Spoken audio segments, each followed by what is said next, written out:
So where do you want to begin, my love? Okay, so hello everybody. This is Tattoo Consciousness. I'm here with Natalie Cameron. Natalie Cameron is a Hello. hairstylist here in Oklahoma City. She does my hair. I tell everybody, they'll be like, "I love your hair," and I'm like, "Natalie," you know.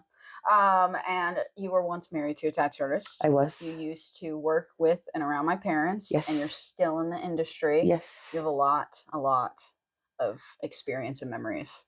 I have a lot of memories. I don't know if experience is the right word, but that too. I mean, yeah. You don't think you've learned any lessons along the way? I have really thought, especially starting in being in the industry since it became legal here in 2006. Mm-hmm. I do believe out of all the reality shows that were out there that they should have had a first wives club for tattoo artists. Dude, that would have been great. That would have been funny. Especially just because we grew up with it. So it was like all the young brides and the craziness, and it was better. It would have been better than Miami Ink. So, since tattooing didn't become legal until 2006, what was your first tattoo, and what did that look like since it was illegal? Did you get it out of somebody's house, or did you end up going to Texas? Some people I know went to Texas for their first Texas was my first tattoo, my very first tattoo. And of course, right when I was 18, I couldn't wait. But we got really lucky because the main person that started doing all my tattoos here in Oklahoma City was DJ Richardson. And he's now blind and deaf. He had an accident, and that affected his sternum, and then they took out something else, but it caused him to lose his vision and his sight. So, and he tattooed for a long time, but my half sleeves, some of the stuff on the back of my legs. I mean, when we first started here, before it was legal, we were getting tattooed out of people's houses, and I went to one man's house named Kevin when I was underage to get tattooed. And he had 5 venomous snakes, an alligator in his bathtub, and a tarantula that just a petting zoo and a tattoo. Yeah, and he had 3 large Rottweilers that walked through the house. He dropped mice in those cages, and with all those venomous snakes, and the dogs would watch the mice jump around. They'd say, "You should bring Anastasia over," like my 5-year-old at the time. Like, no, I'm okay. I'm just here for some therapy on my body. Yeah, no, it was crazy, the whole entire ride of the beginning and everything, especially the lobbying to try to get it legal and the bond issues, for fuck's sake, at the beginning of all that. Bringing it back, and then they get rid of it, and then they bring it back, and then they get rid of it. So, but I mean, the thing that I remember, even with your parents, with what we were facing at the beginning, had a lot to do with. It was like they wanted like $150,000 surety bonds or something. I think it was 100,000. Yeah, something crazy. Recently, that's what even they were then, trying to do. Absolutely bananas is what it is. But I mean, it was really the religion that was fighting back on it. But I mean, now at least it's 20 years later. Ironic because people come into tattoo walk-in shops. Can I get a cross? Can I get Leviticus 1912 on me or whatever? I don't know. Yeah, that's also another shitty part about being an apprentice too, is because you get all that stuff. Oh, I don't, because I'm at a private shop, so I pick what I do. I'm very lucky for that. When Juice was out here and she started tattooing, since there's like 2 or 3 college towns out here in Edmond, this is 15 years ago too, so she was getting every single walk-in that came in. So 90% of them were religious quotes or sayings. One time she tattooed a whole fucking crucifix out of deer antlers. That's the most fucking Oklahoma shit ever. But it is funny to watch it go in phases too, So it's like the 80s, the big thing was people getting barbed wire around their arm, or Tasmanian devils. The barbed wire and tramp stamps. And instead of tribal, it's called cyber sigilism now. I did a cyber sigilism tramp stamp recently.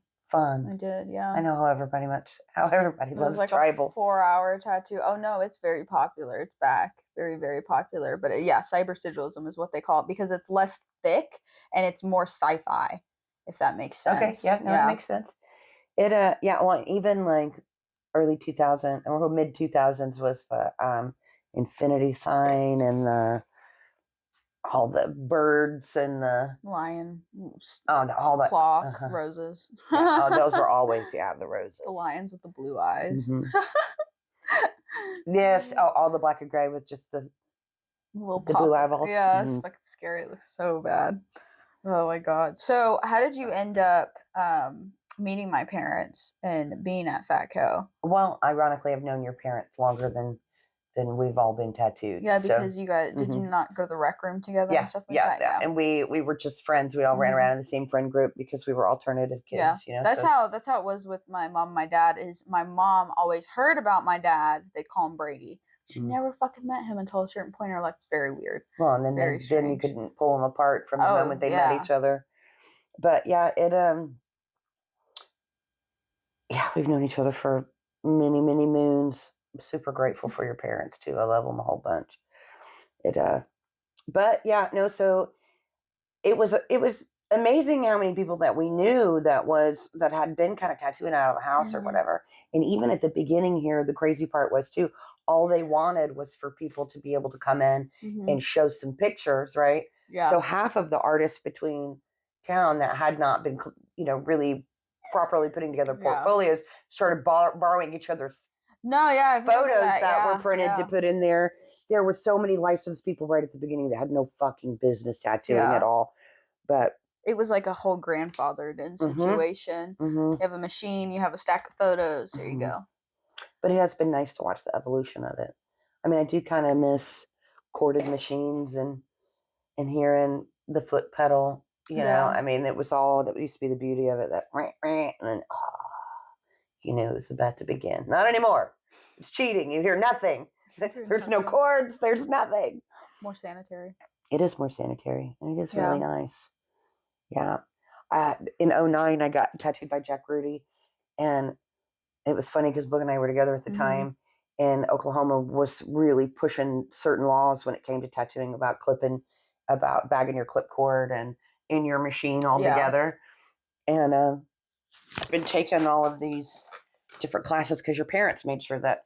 I mean, even I had to go. They were so on top of that shit. Oh yeah. Oh, and even when I was just managing the shops, I still had to take all the CPR classes and the bloodborne pathogen classes so that I knew everything that everybody else was doing. And of course, we get there and it's a huge convention, and I'm so excited. He was going to be teaching some classes that day. Jack was, and I was fangirling big time over him. And he was like, "Well, I have some time available." Well, I did not ask him how much it was going to cost for him to tattoo me.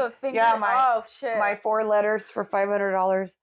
But he did not bag his clip cord or his machine. So where me, I was just like, I don't care. I was just focused on what was happening. Boog was like, he didn't bag his clip cord. He didn't bag this or bag that. But what's so crazy is now I see people online and they'll take photos from conventions of other artists and straight up call them out for doing that shit too. Like when I feel like when you really see it is when the older, like I love the history in tattooing. So when it first began, where we were really, it was becoming careers for people.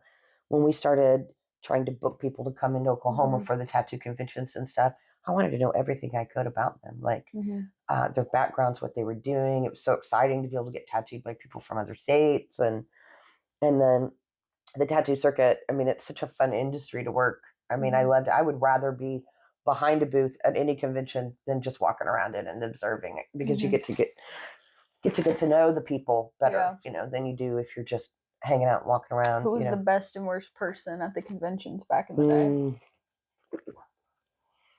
That's really hard to say. I mean, as far as like the best goes, because we had some. I'm not talking about necessarily like artwork wise. I'm talking about like themselves, like hard to deal with, and like the artists themselves. Kat Von D. Kat Von D was a total fucking dickhead. I don't care what anybody says. I don't care if you guys like her or not. She was a total fucking asshole.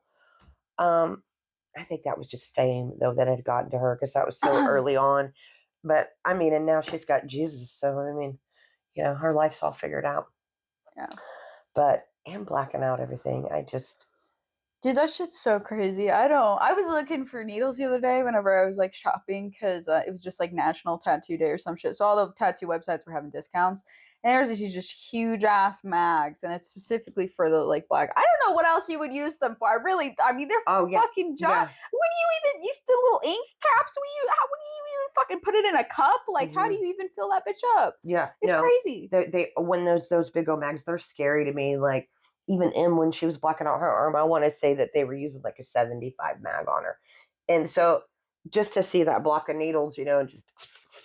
Honest to God, it's kind of attractive on some people. Some people, though, I'm like, yeah. Like, Kat Von D covered up so much because she was a celebrity, so she got top tier work. So it feels like more like a disrespect thing than anything. But like some people they get the blackout sleeves, and it looks great on him. It's very attractive. But yeah, no, I don't know. What I thought was really shitty about watching her rise to fame was multiple things.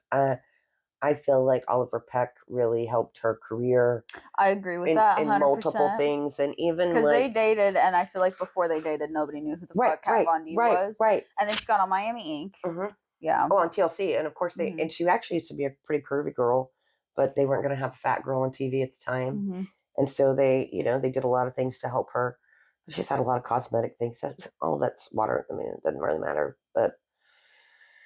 Oliver he was a nice guy and well respected in the tattoo community long before he ever started like on the tattoo reality shows and stuff like that. So, but again, there's an age difference between them. I mean, that might have had something to do with it. But even when one of her first books came out, somebody had gifted it to me thinking that since I like tattoos, I must be a fan of hers. You know what's so ironic is like in 2018, my parents got me a bunch of tattoo shit. Like books, and one of the books they got me was a Kat Von D book, and I think that's so ironic because I don't like her, and they have told me stories about her.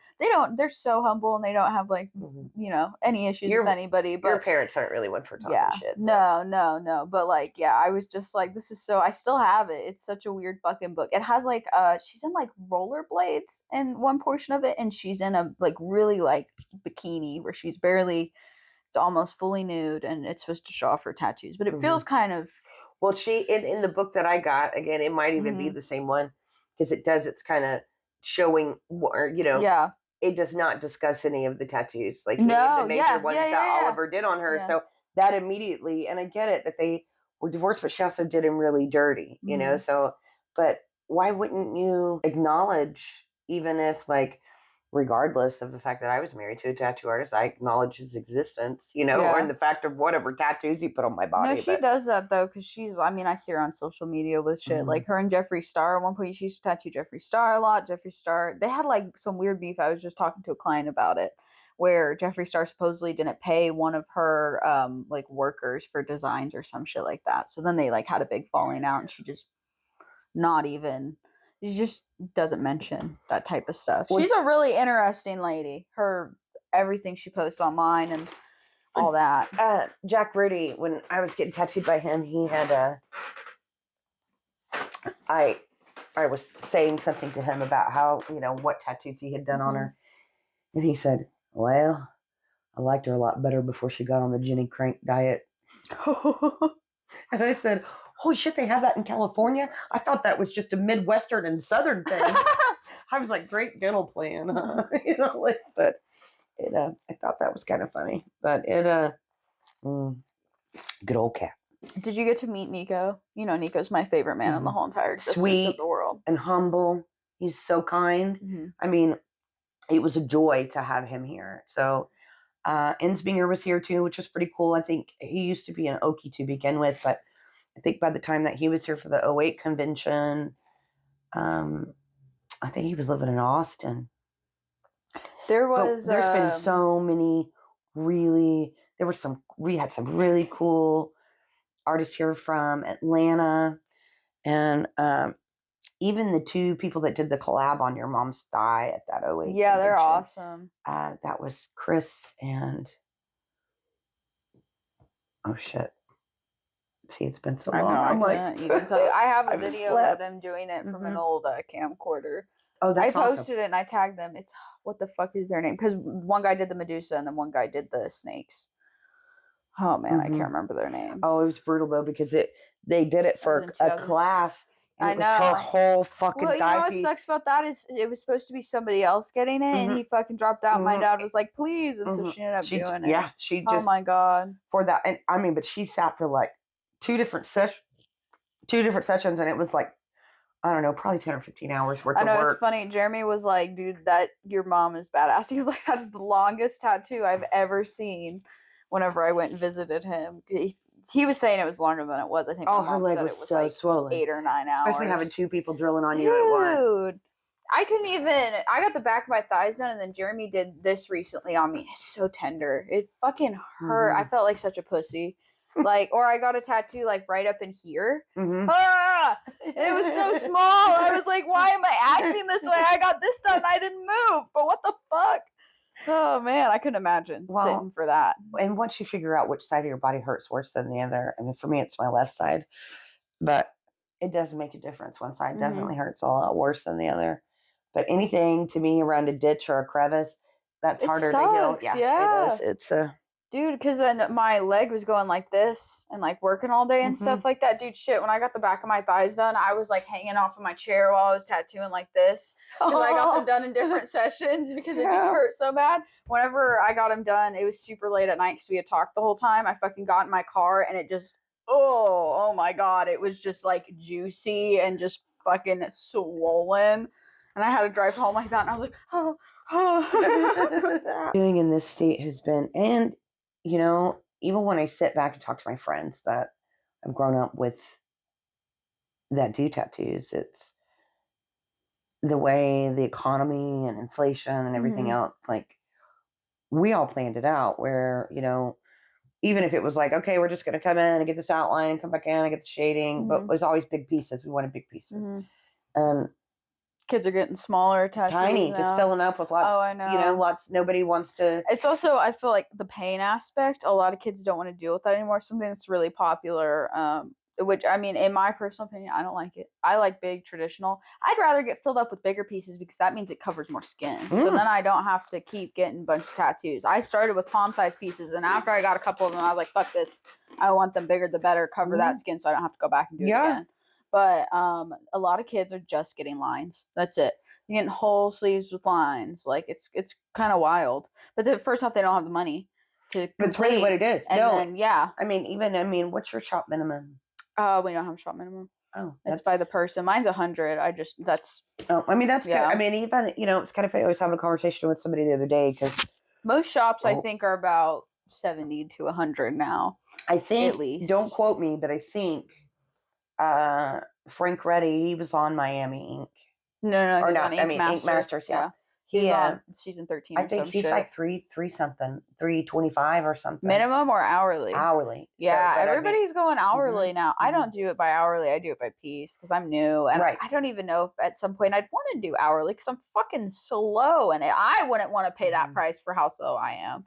Because it's me, and then we talk and shit. And I see my new machine I just got, the battery has like how long you've been tattooing for. Nice. Yeah. Right. Don't they have about like 13-hour lifespans or something? Or? It depends on the machine you get, but it just shows like, oh, like I did some tattoos yesterday, and it was about 4 hours. We did, but we were also talking and everything. I feel like whenever I have people that are less chatty or something, it goes by quicker. First tattoo was this little silly raw thing back here. And I got tattooed at Oliver Peck's shop. And, and of course, that was back before anybody even fucking knew what the hell was going on there. But I think I paid $75 for it, So that's cheap. Yeah, that's cheap. And that was, but again, this has been a long time ago. But I remember, I mean, even I think 15th Street, their base is like $80, So even if you go dot, it's going to be $80 or whatever. But the thing that I am so happy about where you're at, in your beginning is that where we've come as far as the sexist aspect of it. It was so fucking difficult at the beginning, even here, for us to be one of the last states to legalize. You would not believe how hard it was for women to get to be a part of the industry here. Like they weren't basing it on people's talent, who they chose to apprentice and things like this. Like it was amazing how males were like, oh, if you're not hot, it doesn't matter. Like, or if you're not hot, I'll charge you $5,000 to apprentice you. Because 90% of the people don't really charge to apprentice here. You know what I mean? It's like you're just learning the hard way and you're doing all the grunt work and you're cleaning everything up. And it's a trade that gets passed down. Yeah. Drawing up people's stencils, I mean, just learning the tricks of the trade by being a slave. But not necessarily. I mean, I know it'd be different if you were going in. I mean, I can imagine paying some names, to do it, but Excuse me, ma'am. She's like, I'm just to bite you and leave my teeth right here. But yeah, no tattooing. You get to go bye-bye. See you later. See you later. The industry has grown in a lot of ways. I love the age of technology where we are, to see how many women and females that are out there that are flooding the industry. I mean, some of the older people that had been tattooing for a while, we'd face some things. I know I told you about that with your mom wanting an in particular person whose name I will not mention, but he said no, that he would never come to work at our shop because he didn't believe that women should be in the tattoo industry. But I think all the women should. There were a whole bunch of people at first. There were a lot of people that got licensed, and it's kind of like the cannabis industry here, like where you saw all these shops. It was very oversaturated. Now there's so many that have. They were like almost on every corner. But with the bonding and things like that, there were so many people that couldn't make it. But a lot of us have stayed really. I don't like that it's not as tight knit as it was, because for the first, especially the first 10 years, it was like everybody was so jazzed and excited about getting together for the conventions and working conventions and referring from one shop to the next for overflow, and all of it's gone by the wayside. Like I know that the people that are most of us middle-aged folks are getting burnt out and stuff like that, but I think a lot of people now are very, they're like recluses. So I think the only reason I'm not is because I do this podcast. And I also reach out to people over social media, like young and old, but I definitely know more tattooers and people in the industry than my peers do, which is really interesting. But yeah, they don't really mesh, even the young and the old, they don't mesh very well. It's bizarre, like to me. Renee Little at Goldfang, she does the little like draw night, and she was trying to be like, you should try to invite your apprentice friends and come, because we haven't had an apprentice in a really long time. It's just like this group of people. Did you interview Austin? I interviewed Austin and Renee. He broke his foot. Did you know? No, I didn't. I think he broke two different femurs. He was doing shit. He did a drag show, and he was wearing like these 8-inch amazing boots, but he jumped and then landed on his knees. But as soon as he did, he broke. So he hasn't been able to even walk. Oh shit! For like the last 6 weeks, and oh my god, at home he can't put any pressure on it. So we're hoping the universe heals him quickly. Jesus Christ. Yeah, but Goldfing's got some super talent. Renee, I've seen some of her tattoos and some of her paintings for sure. I haven't met her personally, but I really enjoyed talking with her. She just her attitude with the industry and all the things that she's done travel wise. She's very much not like one of those people who gets annoyed because I don't know. It's like, it's not just tattooers, it's everybody. People get upset because they are like, I can't control my life, I'm where I am, but really you can. It is like, and I get that way too. I'm the biggest overthinker, get some victim mentality sometimes. But she just, man, travels and is in her bubble, and I don't know, it's cool. It was a really interesting interview. So I love Trig's approach to it, though. I mean, he the first couple years he was here in a shop, but I really loved seeing his travels and all that stuff, and him really working the convention circuit hardcore, and he's been able to go out of the country, do some neat things. That's been really awesome to see along the way. But plus having families is the same as anything else. I mean, that was but yeah. What was it like for you being the wife of a tattoo artist? It is fucking the most ridiculous thing I've ever signed up for. It really was. But I mean, we were young too, so it's like, oh, that's worse. It is worse, and there was an age difference. So I was 7 years older than him. Oh, you were the older one? And where it felt like when we first met that he had a child and I had a child, and it felt like I wanted to give him a lot of credit for you're so mature, being mature for having a child, but it does not take maturity to get someone pregnant. It does not. But it was really tough because it was at the beginning. And so here in Oklahoma, when everybody started tattooing, all of a sudden the general public treated these guys like they were rock stars. I mean, you would have thought that they just came in off of a major tour and that they were, you know what I mean? Like, I could not believe it. And the amount of sexual favors that people were willing to do that's nasty. for tattoos. Yeah. Oh, That's no. so nasty. And especially me being a hairdresser, you know, it's like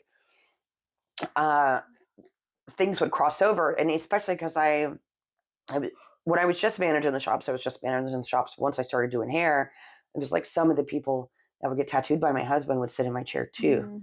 So once things were finally ending with us, then these people would start to tell me about the inappropriate things that would go on or be said or happening.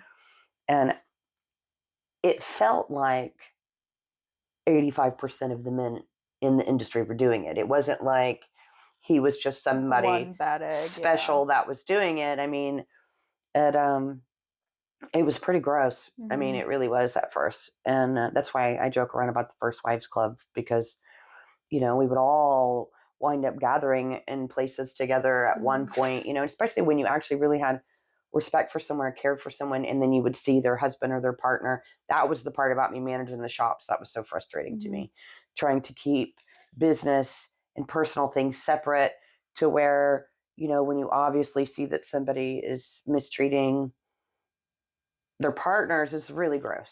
I mean, it really is. But it is so dumb, the amount of things that all of them, I swear to God, like, and almost every one of our boys at FATCO. But everybody's kind of grown up and out of it, I think, for the most part. But it was new, and they were getting lots and lots and lots of attention. I mean, my ex-husband would pass up a back piece to do a $50 fucking tramp stamp on somebody because she was cute. You know what I mean? Like, it was just dumb. But we made a life for ourselves for a little bit, and it was hard, though. There was nothing easy about it. Yeah. I wouldn't do it again. And I am always really extremely attracted to people that are heavily modified, but I have learned by watching that most, even the tattoo artist men that I still know, they wind up with women that don't have very many tattoos, and then they blast them out. When I met my ex-husband, I was more heavily tattooed than he was. So, I mean, of course, now he's probably outdone me by now, because he just sits around the tattoo shop all the time. But yeah, I 1 out of 10 recommend it, like, or maybe even 0 out of 10. Like, I don't recommend it. It was not fun, but I still, even like, I wind up. It seems like most of the relationships I've been in since I was married, somebody might have 1 or 2 tattoos, but it's strange. I'm attracted to body modification, but it doesn't mean that that's what I wind up with. Yeah. So it's a weird balance how that happens, but really, it's no good being attracted to anyone anyways. None of them. But yeah, I mean, it was fun. It was a lot of fun. Really, what was very fun at the beginning is because we were all so fucking excited about it. Yeah. We were so excited.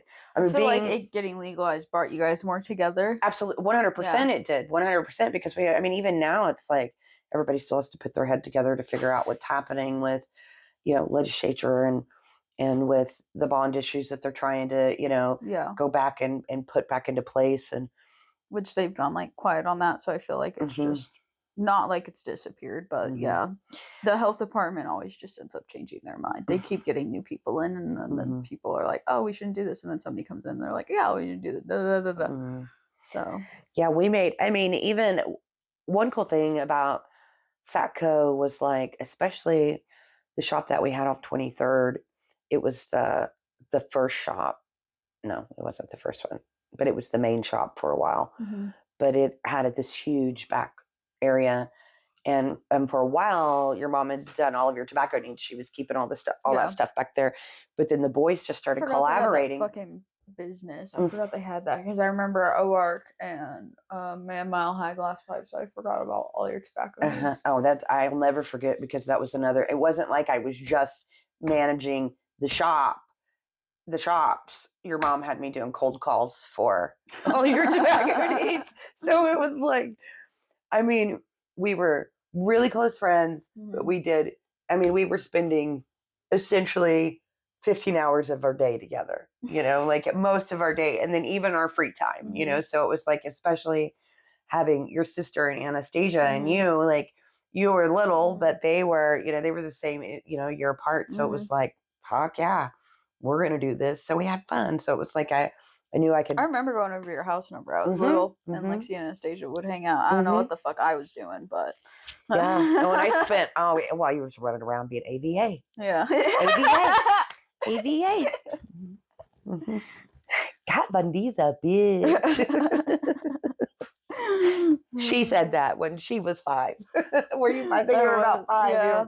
No, it was hilarious because you just kept hearing everybody talk about her because we were so excited that she was going to be there. We had no idea how awful of a person that she was going to be, but you were running around and you just kept going, Kat Bundy, Kat Bundy, Kat Bundy, Kat Bundy, Kat Bundy, Kat Bundy, Kat Bundy, Kat Bundy, right? So then by the time that, you were even there was one point, it was hilarious, where you and your mom were standing there. And I think this is why your mom even really wound up calling her a bitch, is because somebody was holding their baby and was like, Kat, will you take a picture with my baby, right? And she was, the look on her face, first off, where she was just like, but she did take the baby, but the whole time she's just like, and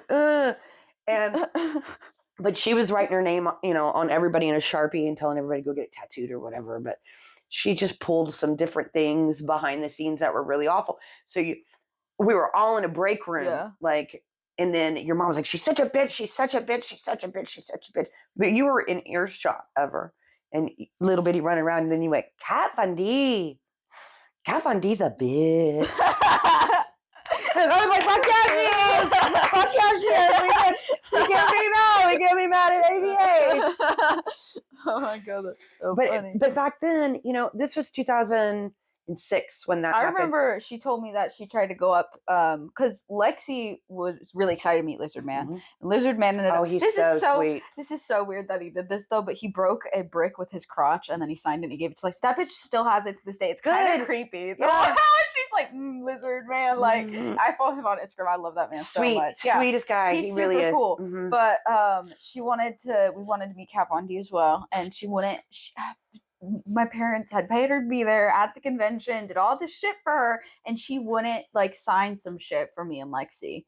And there were series of things that she did. My mom off so bad. She left early, was overcharging people, was just being rude. Like, she was over it. Well, she wanted me, which we weren't really that close to a convenience store, but she had said, do you think I can go to the Petro?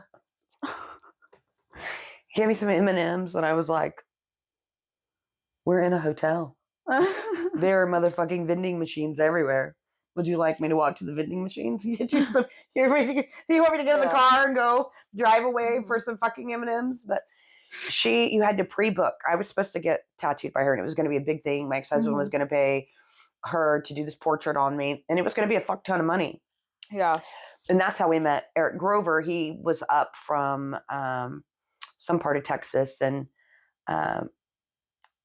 wound up sharing a booth with us, right? So, and then Eric did my tattoo for $200 that she was going to charge like $2,500 for. Oh my Lord. But she tattooed, and again, this is almost 20 years ago. It was 18 years ago. So she did an ET that was about the size of a baseball on this girl and wrote phone home. She charged her $2,500 for it. And the thing is, the girl tips her $20, and Kat was so fucking offended by the fact that she tipped her 20. But that's not even nowadays prices. Like, I absolutely not. They were paying for the fact that she was on fucking TV. That's so stupid. And then me being the sarcastic person that I am, I was like, well, round hair and these parts, well, we can do $2,500. Like, we could get a whole big old meth rock and a car and possibly rent out a mobile home for a couple of weeks. Like, motherfucker, $2,500 is a lot of money. Like, you're lucky she tipped you at all. But then, there were, I don't know, she insisted that there was a certain kind of Cadillac that we rented for her. It was like close to $1,000 to rent it for the whole weekend. She did not drive it one time. And then, her behavior was just so bad. She was married to Oliver at the time, but she came with some girl that she was sleeping with and flaunting her all over the place. And, but then she canceled the Sunday. She tattooed on Friday and Saturday, but the Sunday she had 4 or 5 people that had paid her, and it was like $500 deposits too back then. So you're paying a deposit, and then you're paying this astronomical amount of money. $40. Yeah. So, and then she just canceled that whole day. So it was just the whole damn experience was because they paid her a lot of money to come here, but I guess. Your dad had gotten tattooed by Ami briefly before it, and I don't know that he did it. It was on the neck. It was for the Miami Ink episode, the Jeep episode. He fucking hates that, dude. I bought it on Amazon, so whenever they would like come home from work, I just have it playing, and it pissed him off so bad. I told him that whenever I started tattooing, I was going to get a TV in my booth and just constantly. That's hilarious. Put it on loop. I took photos of it, like screenshots, and I got them printed of it. You're like, that's my daddy. But they showed photos of like the old FATCO, which they didn't have. So I did get those photos printed too, like the sign out front with the big red text and everything. So, but yeah, he fucking hates that. And so does my mom. She's like, one of my friends dressed me up for it. And she dressed me go through totally my t-shirt box. Preppy. My mom looks like she's like just an Edmund bitch in it. She really does. She looks not like herself. And they said it was really awkward because they were talking about all sorts of stuff and they just were cutting stuff out. And then they were specifically asking them to talk about certain things. And like, yeah, well, none of us knew until they went there that was all pre-screened and staged and the whole, as we know, reality like TV. Like the haha, we walk into the shop. Yeah. Oh, we're off from the street. Yeah. You fucking are. You're not walking off the street fucking nowhere getting tattooed by anybody that's fucking made, Oh my gosh, we own tattoo shops in Oklahoma. Like, whoa. Like, and it was a huge thing. I mean, it really was. It was a big deal. And I mean, now at least you see people that are modified everywhere. Oh, I got a good question for you. Yeah. Because you've been in the industry for so long, and this is a good outsider perspective. So a lot of people think that my dad or my mom was a tattoo artist, whatever, or maybe both of them because they own tattoo shops. Do you think that you can own a tattoo shop without being a tattoo artist? Because a lot of people now think it's like tattooers get really pissed at it. We don't want people who aren't in this industry. Then don't work for that shop. Then don't work for that shop. But like couples, one of them might not tattoo and one be a tattoo artist and they own the shop together. Is that a problem? It's everywhere. No, it's everywhere. Yeah. So how do you feel about that? Well, at the beginning of your parents have always been extremely intelligent business people. They're so, I mean, pretty much everything that they've done, they've been successful at, which is remarkable. But they were just as passionate about it as the rest of us. And they had the means to do it where the rest of us did not. So there were multiple shop owners that in Oklahoma that were providing places for people to work that did not tattoo or that maybe had retired from tattooing and things like that. But Altered Images started out that way. I think really he was, it's owned by somebody completely different. But the guy that had it when it first opened here, he was from Texas and he was a retired tattooer. And then Big Daddy's, like, I don't think the owner there, he just hired people, and there was lots of it. And so even the flack that your parents got, I thought was stupid because they're collectors, you know what I mean? So they're getting blasted out all the time anyways. And the deal with them not being, they were still providing so much more than everybody else was. Because, at the beginning, it all started out where you were giving 50% of your money to the shop owner, right? So, which is a big chunk. But I mean, it was just how it was happening then. But your parents everybody was even coming to us. There was only two places really that you could get tattoo supplies from locally. And our shops our main shop was one of them. So it was like, and she provided before we were able to get all of the machines and everything to clean stainless. She was providing even after, so even when we had everything set up to use stainless, she was still, people would come buy needles and disposable tubes and all that stuff from us too, so she was providing much more than just a place for everybody to work, but it was also like managing a fucking daycare. 5 shops, so many different artists in each shop, and we were all. Dad said they had about 2 to 4. Yeah, all 20 somethings. Was like. I mean, I was a 20 something, and they were 20 somethings. That's what I mean at the time. Being bosses of 20 somethings with children of their own. He had, Bella, Lexi, and me. Yeah, and where your parents hire. I think I'm just a year older than them, so it it was great, and it was. I mean, there really was some amazing things about it at the beginning, but everybody really tried. That's another thing, by having it set up for retail where people were coming in to buy the things that they needed from us, that really made it that much easier to start to meet the people in the industry that were licensed in tattoos. So that was really, but we would do things intentionally where everybody would try to get together, but it's not like that. There's not a sense of community, but we've had so many deaths too of some amazing artists in the process too over the last 20 years. And I feel like there's a disconnect too between the older artists and the younger artists now in the industry. Big disconnect, especially with social media and stuff. So well, yeah, because most of the people in my age group are. I mean, they're kind of just getting burnt out. It's. I mean, it's just taking its toll on their bodies and their mental health, and it just. Where at Fun, it was so. I mean, and it's still exciting, but it's still, it's a job like everything else, and. But at least the drama of it for us has balanced out. People are being better partners and better people, and so a lot of it, I feel like, especially with my marriage, was the fact that we were so young. I don't want to discredit him in any way. He's a good dad to my son. Yeah. But he's still in the industry, and still putting out productive work. Yeah, he's a good dude. He texted me and he was like, "I'm glad that Chris's spawn is tattooing." I had Mike Thurman text me too. Say that to me. He said something. But that's because really, especially like Mike. Oh, he's a fucking incredible human. But he's an Oklahoma tattoo collector now. I didn't know that. Yeah, and that wasn't that long ago. I was shocked about that move. He was, because I remember we went to that art show together, and he was there because I remember seeing his old Greg painting he did, and then I saw it in Oklahoma tattoo collector, and I was like, oh shit, he moved here? I didn't know that. So I think it's closer to where they're living because they're in Piedmont or something. But it's a nice shop too. I don't know if you know, but they have like Chris ended up getting, I don't know if he bought it, rent it, whatever, I don't know.